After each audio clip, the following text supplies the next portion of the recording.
What's happening, people? I hope you're all well. So Grant Hardin, who recently escaped prison, has actually got new charges now. I'm going to read the article and I'll put a link for it in the description. But those who don't know, Grant Hardin is a 56-year-old former police chief who got convicted for murder, and then whilst he was serving time for murder, he actually got convicted for rape as well. So he recently escaped from prison and he got recaptured and he's pleaded not guilty to escape. So the article reads, Grant Hardin pleads not guilty to escape that touched off 2-week manhunt. So it was just under 2 weeks. A former police chief serving 50 years in prison for rape and murder pleaded not guilty Tuesday to a charge that he escaped from custody. Grant Matthew Hardin, 56, entered the plea in Izzard Circuit Court, where Judge Tim Weaver set a trial for November 5th to 7th term. So probably going to take place in between the 5th and the 7th.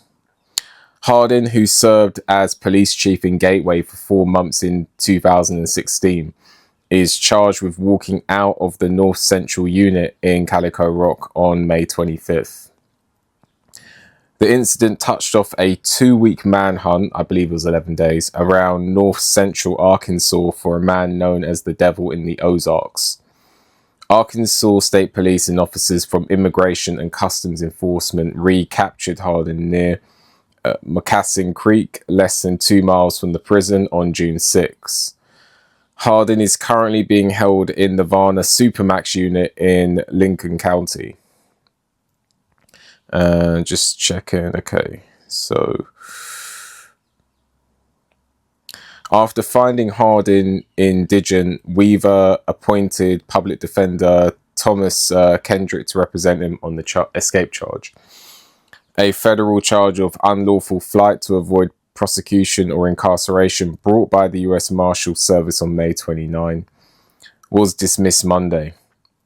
The Arkansas Department of Corrections is conducting an internal investigation into how Hardin was allowed to walk away from the prison. The department's director, Dexter Payne, told the Arkansas Board of Corrections at a meeting on June 10 that someone didn't do his job in allowing Hardin to leave the facility. Hardin pleaded guilty in 2017 to first-degree murder in the death of 59-year-old James Appleton of Gateway. At the time of the killing, Hardin was working as a correctional officer at Northwest Arkansas Community Correction Center in Fayetteville. He was sentenced to 30 years in prison. In 2019, Hardin pleaded guilty and was sentenced to concurrent 25-year prison terms on 2 charges of a DNA test matched him to, after a DNA test matched him to the unsolved rape of an elementary school teacher in 1997 in Rogers. In addition to his time as police chief of Gateway, Hardin served 2 terms as a constable in Benton County. He worked as a police officer in Fayetteville, Huntsville, and Eureka Springs from 1990 to 1996. He was fired May 22, 1991 from Fayetteville Police Department due to poor performance during his field training. According to department records, he ended up resigning from the Huntsville and Eureka Springs departments. So that's the article. And just some quick added thoughts. Hardin, he escaped from prison, was caught 2 miles roughly away from the prison. Who knows why that was the case? Some will say that that's really close. But then him being a police officer, maybe there was some thinking behind that. Maybe he thought that he could sort of see out the initial mass manhunt, and when things quietened down, maybe try and escape further out. Maybe he had someone on the outside who was waiting to pick him up at some point. Who knows? Who knows? And also with regards to, him actually being allowed to escape the prison in a makeshift law enforcement looking uniform that wasn't issued from the prison. Who knows how he was able to do that either? That's very interesting. Maybe he was able to get some, get charcoal or something like that, and to change the color of the uniform, or to, You know, apparently he was working in the kitchen. Maybe something allowed him to do that. Maybe he used dye from food. Who knows? Prisoners can get real smart in there. You know, the easy bit, which is still very difficult, is getting out. The hard part is staying out. And Hardin clearly found that, even with his law enforcement background. And clearly he's not completely stupid as an individual.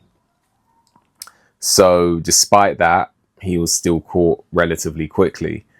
And so, you know, who knows what went down in the situation regarding him pleading not guilty. Well, he's pretty much in prison for the rest of his life. Is he just doing that because he's got nothing to lose? Is he doing that so that he can have a few days out, you know, out of prison? Or does he seriously think that he can beat these charges? Who knows? Anyway, let me know what you think. Like the video, subscribe to the channel, leave a comment, hit the notification bell so you get a notification when I make a new video. If you appreciate my work and want to leave a donation, there's a link for that in the description. With that, enjoy the rest of your day, and I'll see you on the next one. And by the way, I'm just going to put a link in the description for a documentary I did on Grant Hardin in the past on my Other Crime channel, so check that out as well. And with that, I'll see you on the next one. For exclusive content, subscribe to me on Patreon. For just $3 per month, you'll gain access to exclusive content for a wide range of topics, such as travel, human psychology, sports, and more. There's no contract and you can cancel at any time. So become part of the community on Patreon today. The link is in the description.